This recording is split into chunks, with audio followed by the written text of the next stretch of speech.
Okay, good. And I'll time myself, but I'll try to free up some time for lunch and leave more time to Courtney. So in this presentation, I'm mostly going to discuss a series of projects which were completed along the general lines of defining signatures and footprints of major mineral systems and deposit types. So we had, when strategic resource exploration program was just in its infancy at the very beginning, we became aware about the need to do the work to go into footprints and signatures of deposits in the Mount Isa province. Lots of that information was not available publicly. Lots of the information simply didn't exist, including on some major deposits. Can you hear me? Yes, okay. Can you hear me now? Good. So lots of the information didn't exist at all. Lots of the information was locked up in confidential reports. And the amount of work was such that we couldn't possibly contemplate to do it internally. And back in those days, in 2017, the mineral systems team didn't exist. Half of the people in the team now are not even part of the GSQ. And this is a major effort, even if you're looking just at Northwest Queensland. So we set up a series of projects with different collaborators. So we did some work internally a fair bit. Deposit Atlas was a major help for us. So both in GSQ and our researchers appreciated a great deal that contextual information. We set up a project with CSRO to do detailed characterization of mineralization and footprints of key deposits, acquiring lots of properties, and went into mineral chemistry with codes. That was the first hooray, trying to use mineral chemistry for footprinting in IOCG systems.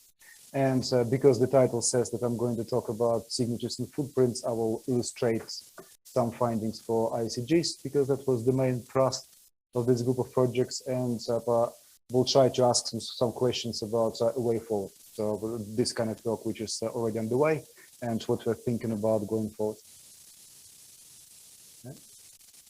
So a practical example of quite common in exploration, sparse drilling, sparse sampling, and out of the whole lot, then the results could be a couple of interesting intercepts at a scale of tens of centimeters. So the questions quite pertinent. So are these footprints of a deposit? If it's a footprint of a deposit, what kind, what style, and which way to go?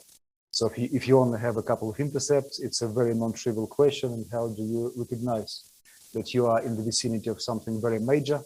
And there are several ways of doing it. So you can just go and acquire lots of information in the unknown. That's a long way.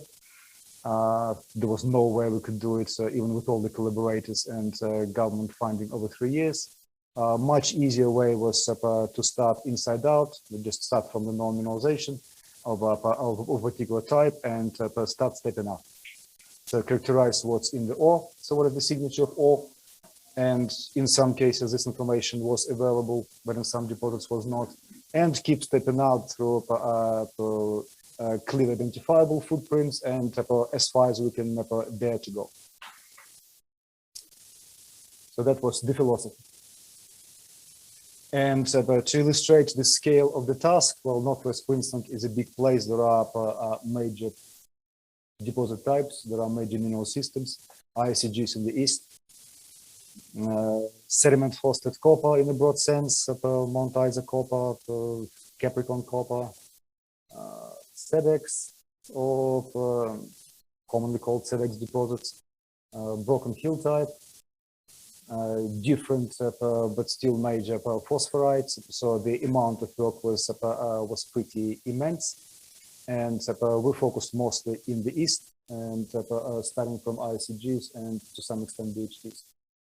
But we have done a fair bit of work in all these systems, and every dot on the map are deposits which were covered as part of this work to some extent.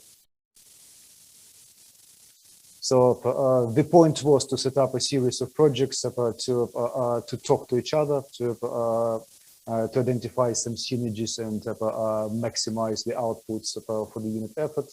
whenever possible, well, certainly inform different projects about what we're doing, doing some preparation work which could be used by others. And a major focus was also trying to produce a series of outputs which could be jointly interpreted and integrated in the end. So either by researchers of this team, or if we run out of time, and as we did, at least the results are going to be available out there for anybody to try and bring different aspects of footprints and signatures to try and bring the story together. And the whole point was the question of signatures and footprints is very complex. Yes, you can try and define just a geophysical signature or just a geochemical signature in cover, or just mineralogical signature, but these are all different aspects of exactly the same problem, exactly the same question. And as soon as we get out of the visible, clearly identifiable footprints, you need all the help you can get. And probably, almost certainly, as soon as we're getting out of proximal to intermediate footprints of specific deposits, only bringing together different types of information, you can hope to identify that you are within the footprint of a deposit, let alone mineral system. So quickly, to summarize what role different projects played. So Paul gave introduction to what Deposit Atlas did. And this is a bit of a movie courtesy of Matthew Greenwood. He did it a couple of years ago. I'm not going to take it the whole lot. It was very important to compile the existing information, to find out what information is actually available, what exists out there, what is the context of certain boreholes which we are going to try and study. We used information from these 3D compilations to select and target boreholes for further studies. And this was a very powerful way to integrate information as it was becoming available. So when we were going to high log or XRF scanning or TIMA mineralogy, this information quite often was becoming available in the process of preparation of Deposit Atlas. And it really helped a great deal to conceptualize, to put it in the context, the work as it was getting done. I'll continue beyond.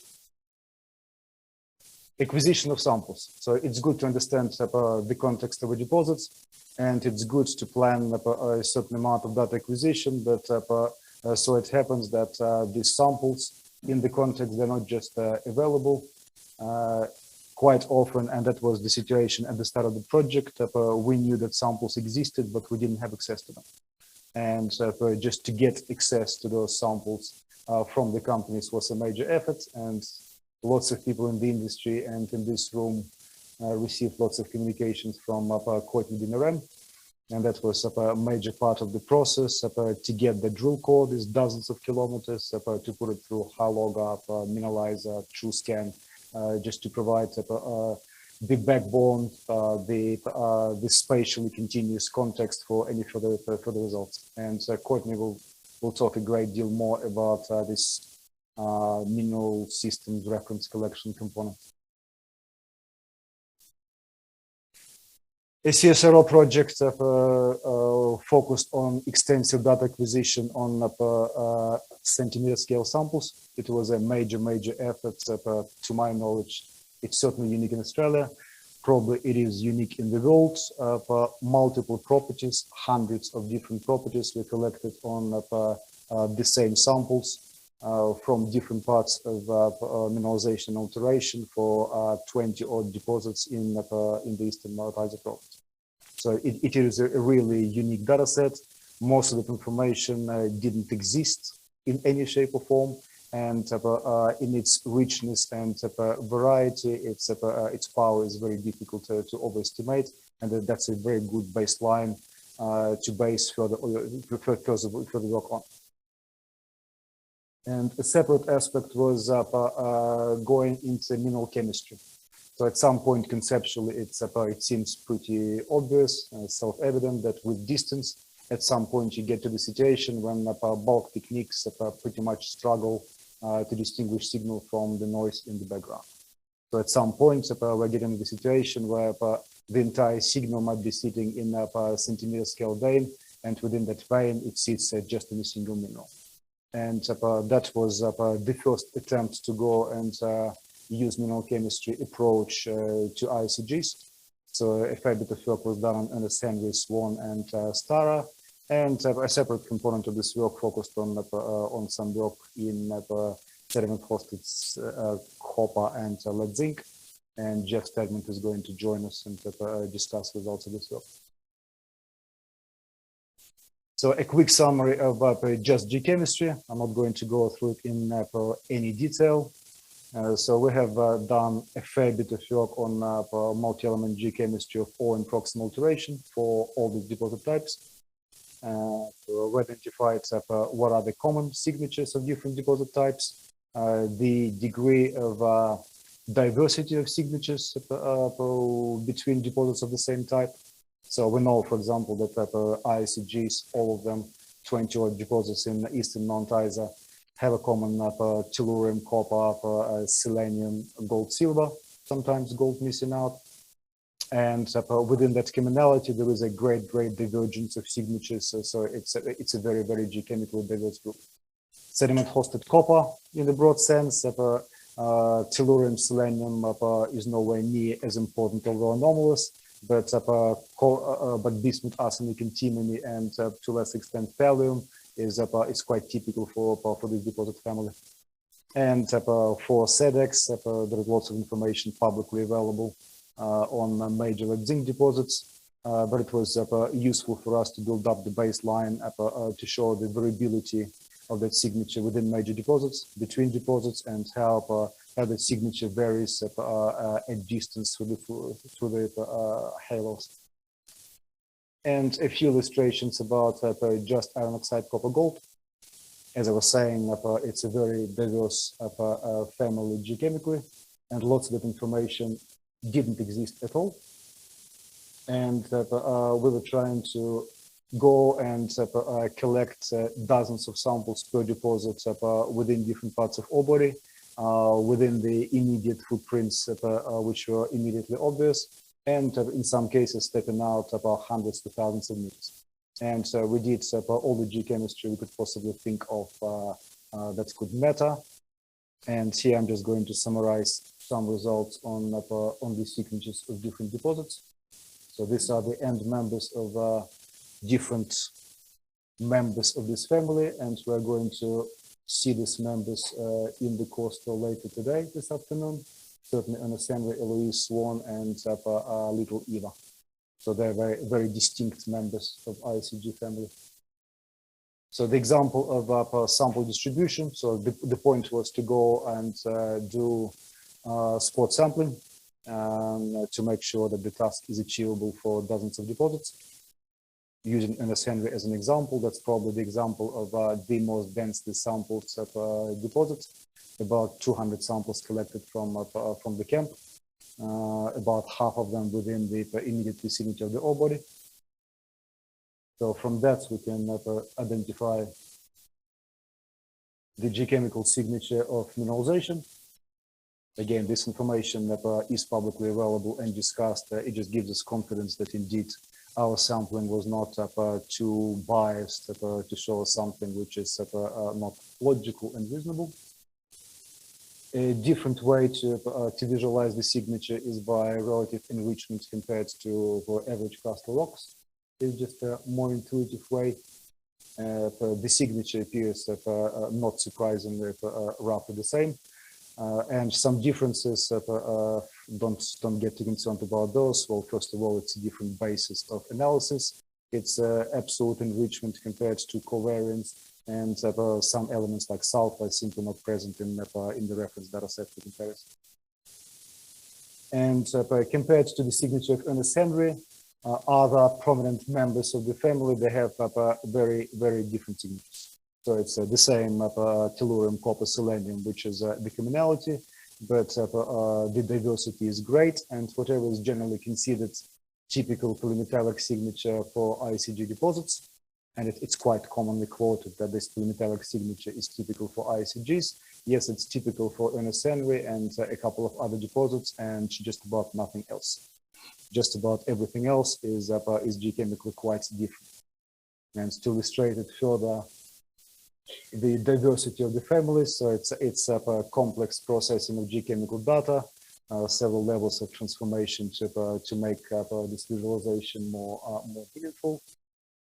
So basically, it highlights the existence of several distinct geochemical members. One of them is Ernest Henry family. It's a very small family.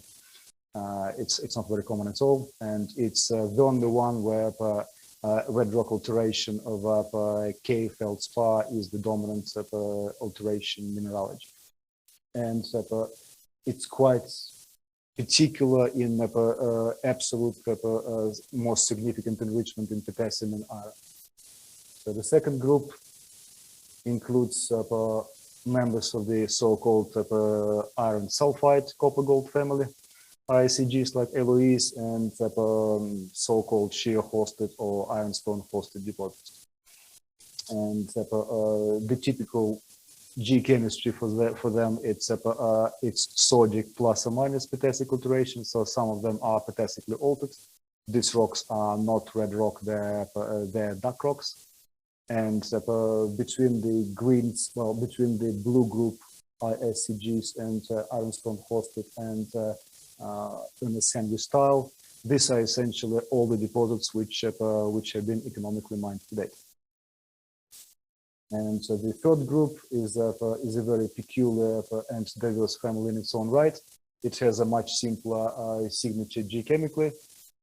It's not a very unified group. There is a great diversity there, but what makes it stand together, for this group, sodic alteration is very typical in the bulk signature.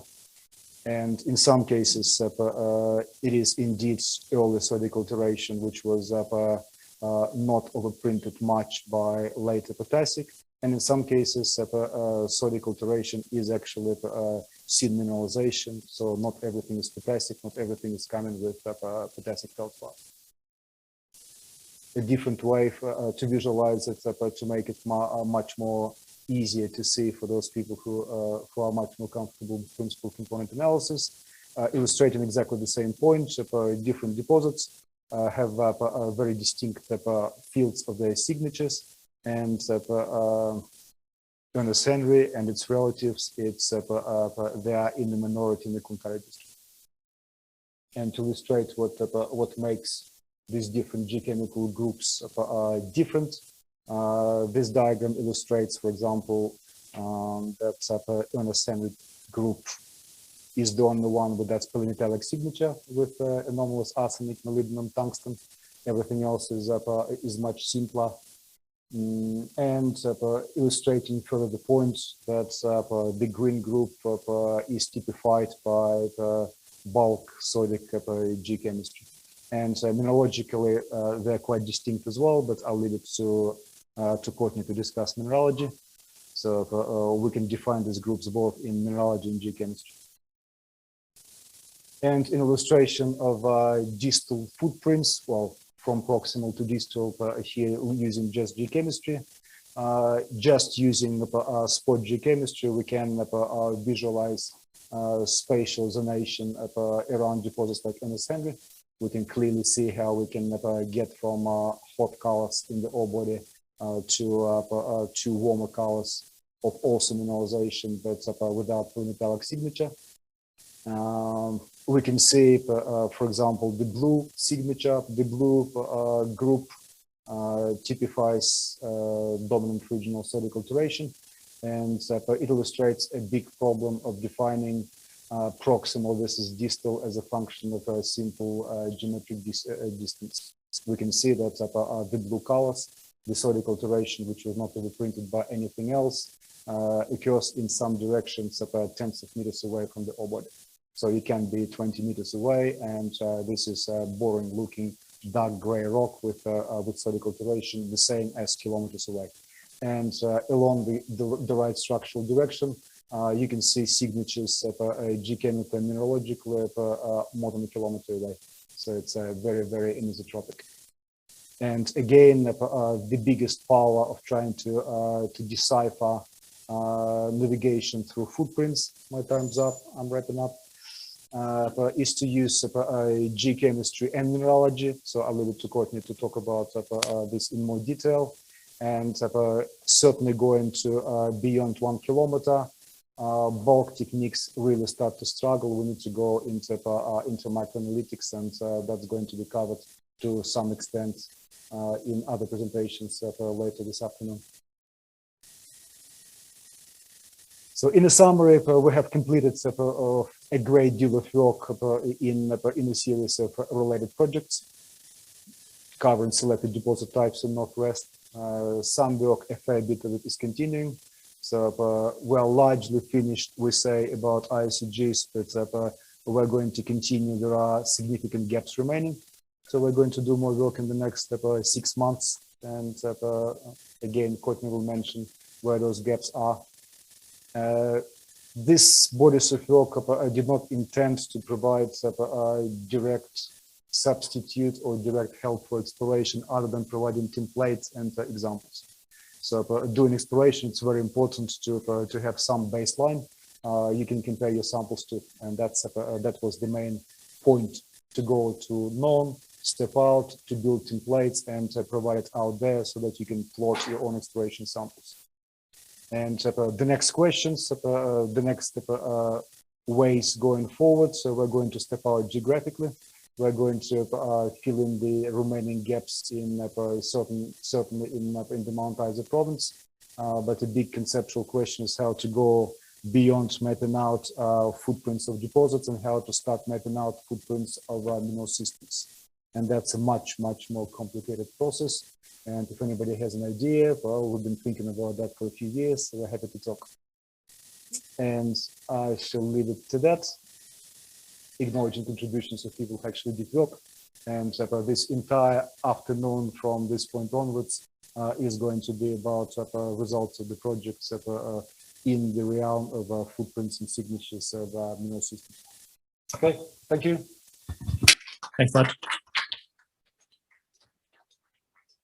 I think we're pretty low on time, so we might answer the online questions online.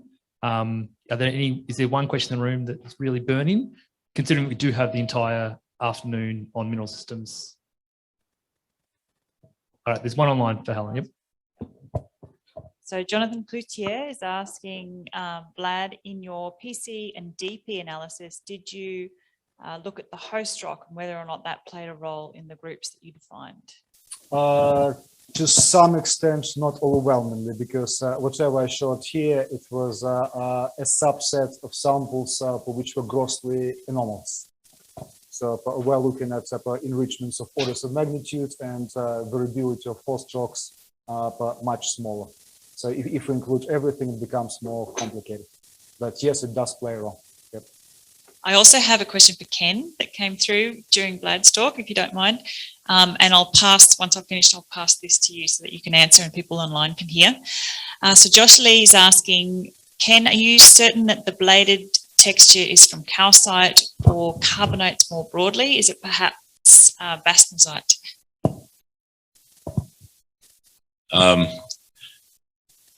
Our interpretation that it's a calcite replacement texture is based solely on my observations previously of looking at silica replacement textures in epithermal deposits that are forming after calcite.